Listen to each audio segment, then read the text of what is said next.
time ago. Have you got time? Yeah. Okay, well, it would have been about 1969. I was doing some cheap pornographic film in Pinewood Studios. I mean, I don't know whether this is of any interest to you. I could tell they were desperate to get you. Name your price, they said. And I picked the biggest number I could think of. £5,000. For a voiceover? Isn't that terrific? £5,000? Yes! And they said name your price. Anything at all. There were no limits on how high they were willing to go. Well, why didn't you say £6,000? Or £600,000? Or £1,000,000? Or £1,000,000,000? Because, at the time, the biggest number I could think of was £5,000. Anyway, you got the gig. You're blasted lucky to be getting any voiceover jobs at all. This tiny chap who sounds just like you is moving in on your patch. Slightly cheaper and infinitely easier to work with. Yeah, this can't be legal. Can you not sue him or something? Ah. And talking of suing people, I should be suing you for failing to mention that this Shakespeare thing's going out live on TV. Did I not tell you? Yes. A night of culture on ITV, straight after Emmerdale Farm. Imagine the viewers. Jane, I've never done any live television. What are you talking about? You did it this morning, you cretin. What, 10 minutes on Lorraine? And I was half boozed. 3 hours of intense Shakespeare's a different box of cheese. Indeed. Who could forget when dear old Patrick Stewart? How was Lorraine this morning anyway? I missed it. No idea, I was pissed. Jane, your phone's actually lit up. I've never seen you do that before. Very quiet. This is Jane Plough speaking. Who am I talking to, please? What's this in reference to? Who is it? Well, I'll have to speak to him myself. No comment? Who was that? Do you remember telling a story about Stanley Kubrick to Lorraine this morning, Toast? God, I couldn't have been that pissed, could I? Just answer the question. I may have told her this story. The story. Go on, then. Well, it was a few years ago now. 1969, to be precise. I was at Pinewood Studios, doing some low-budget film. Some sex comedy, probably. Anyway, I smoked a hell of a lot of grass back then and would frequently not remember what I was doing. I was supposed to meet someone at Stage B, but I foolishly walked into Stage D. I mean, I really was cock of the walk back then. I mean, I paid no mind to any rules or regs. I mean, you might call me an easy rider. Get on with it, Toast. All right. Anyway, I wandered through the back door, but failed to notice a large keep out sign and red recording light as I made my way into the vast film studios. It could have been something to do with the amount of children in need I was smoking, but the very next thing I knew, I was walking on the moon. I could even see a couple of astronauts waving at me, and the Apollo 11 space module. Hey, cut! Hey! But out of nowhere, Hey, you! a parka-wearing hairy man whom I recognized as Stanley Kubrick slammed me hard against a wall. Who are you? He demanded to know who I was. Stephen Toast? When I informed him, he berated me in an angry fashion. If you ever breathe a word about what you've just seen, I guarantee you'll be tracked down and killed. If I ever hear of you again, you're dead. And another thing, Now get the fuck off my set. after Kubrick had finished berating me, I noticed the stern-looking man in the doorway watching was none other than... Richard Tricky Nixon. Well, how in hell did you know that? Very lucky guess. How amazing. The actual president of the United States. You know what you've done, don't you, Toast? No. On a live television program, watched by possibly millions, you cheerfully admitted to having witnessed something that could not only bring down the US government, but could also destroy the entire world. Could I use your toilet facilities?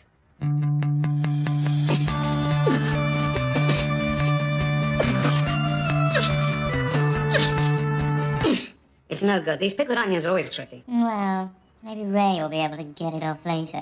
I very much doubt that. That looks great.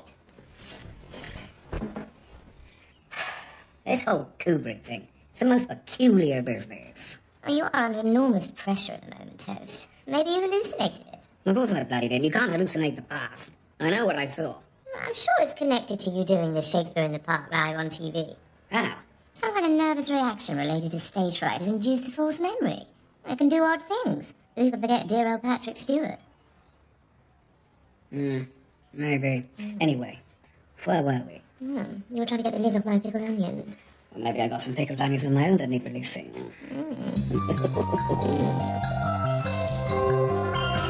Just such an ass. Can you believe it? Moonland, the Moonlanders. Kubrick, a breakdown, live on the rain. Unbelievable. Any sign of Peggy? Peggy! I don't think even legendary theatre director Peggy Plywood can help you out of this one, Toast. Great bloody purchase. Anyone got a number for the men in white coats? Walking on the moon. Really, Toast? You trumped yourself this time. And you chose to have your meltdown live on Lorraine. Just brilliant. Shut up, Ray Purchase!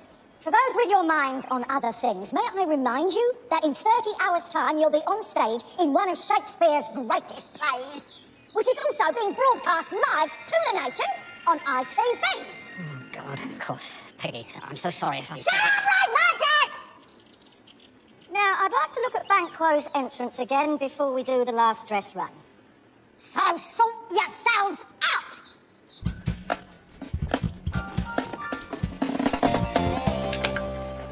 Oh, I like this one. Toast. Toast! Literature! Jesus Christ, Peggy! I nearly shat my grey rehearsal sweatpants! Judging by the position of that whiskey bottle, I deduce that you have not yet been to bed. I can't sleep, Ed. My brain's doing somersaults. I didn't know this Shakespeare play was going out live on TV. Of course, live TV. Always quite... All right. I've known a lot of actors lose it when they do drama live on television. I remember Scott Chestnut once became very racist just before he did Lear live on BBC Two. That's right, he did. Don't worry, Toast. Most actors would be really scared about having to do Shakespeare live on television. Really scared. I'm not really scared. Are you sure? Yes. Really? Yes. Really? Yes, sir! And who could forget when dear old Paddy Stewart... Toast. Any sign of them yet? Who? The CIA. That's presumably who Kubrick meant when he said they were going to get us. Us? I'm your agent, Toast. I knew too much. They'll take me out as well. No, I probably imagined it, Jane. I mean, Be careful. I'm going to hang up now. Phone is probably bugged. Jane?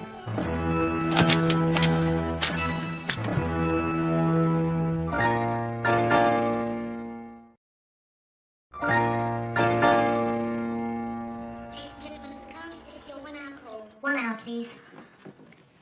Biscuit?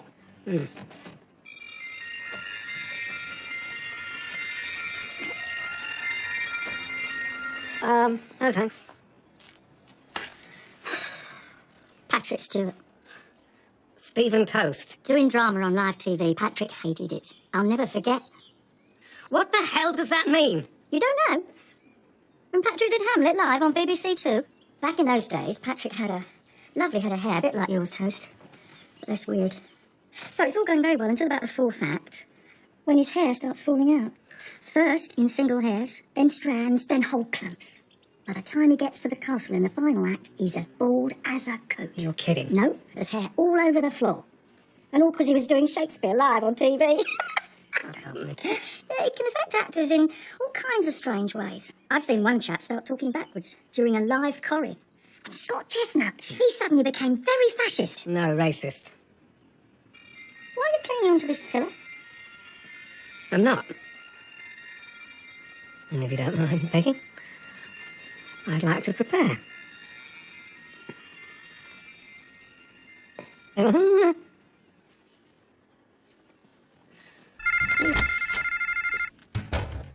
Toast? Oh, glad I caught you, Toast. I think you may have taken my mobile by mistake. Oh, yeah, that's all right, Ed. It's right here. I'll just get it.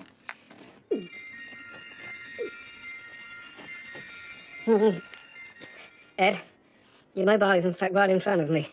But I can't reach it because I can't let go of the pillar. Can you get it ASAP? I think I might have stage fright.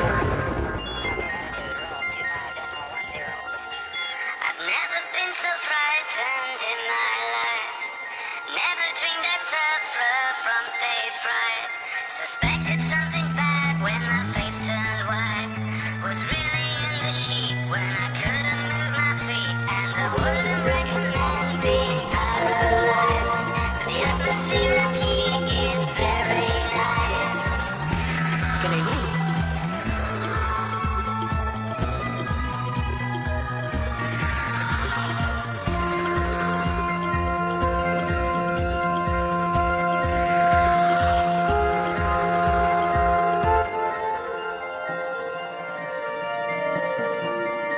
Come on, Toast. You know you want to. Look.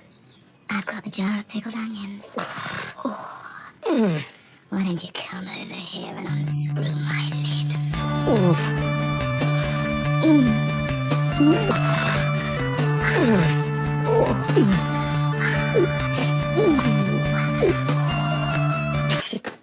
Okay, thanks, Mrs. Purchase. Doesn't seem to be working. I mean, this is serious, Ed.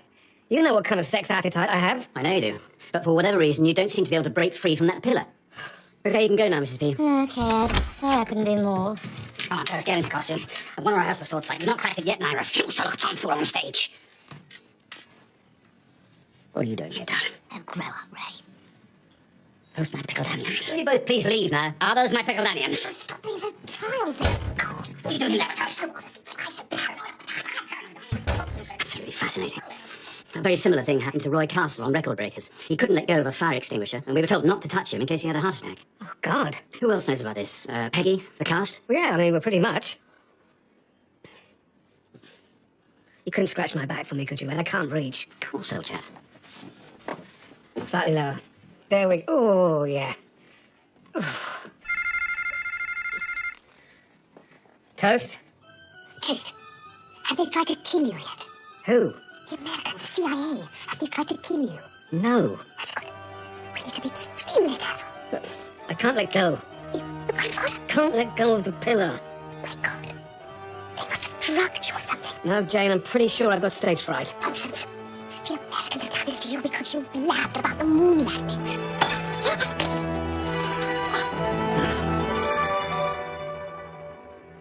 It's hard for a chap to swallow his pride, Ed, but I'm in the ship.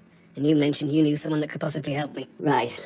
Well, I hope he's available. He's the best in the biz. Well, that's all I need. Hi. Yeah, fine, yeah. You're just back from Hollywood. Fantastic. Listen, I'm going to need your skills. You could say it's an emergency. Because the world's not black and white. The world's in colour. That's great, Colin. No problem, fellas. Stunning work, Colin, mate. You got it in one. I don't see a reason why we should get Toast in for another voiceover like ever again. Exactly. That's why I bother. I mean, Colin's just so much cooler. You bet he is. I mean, Stephen Toast is just a wanker. Right, we're going to take a break, yeah? We are, like, way ahead of schedule. Yeah. Get in. Now, don't be nervous. Alan is the best. He has a terrific bedside manner and is very experienced in these situations. Did you just say Alan? Where the fuck is he? You gotta be kidding. How you doing, boys? Hi, Alan. Hi, Alan. Now then, Ed tells me that you've lost your bottle. Thanks, Ed. Don't you worry, son. I've cured many actors whose arses caved in at the last minute. Roy Castle, Mark Rylance, and I'm just back from Hollywood. Been doing a lot of work with Meryl Streep and her fear of bells. It's a bit desperate, Alan. The curtain goes up and... All I need you to do is listen to my voice and my voice alone. And I guarantee we'll have you back on that green gauge in no fucking time at all. Now then. Spare me this new age shoe shine. Look, Toast, you better get your act together. We're on in less than 1 hour. I've waited 20 years to play Macduff, and I won't let you screw it up for me. Word is already out about this Kubrick thing. Everyone thinks you lost your marbles. You're a joke. And if you fuck this up tonight, every actor in London is going to hunt you down and cut you from arsehole to breakfast time. Who the fuck is this? His name's Ray Purchase. He lives near the Warrington pub, Alan, in Maida Vale. Nice boozer. Now you listen to me, Ray Purchase, from Maida Vale. You've got two options here, I reckon. One, you carry on like you was, and take a chance that I don't hunt you down and cut you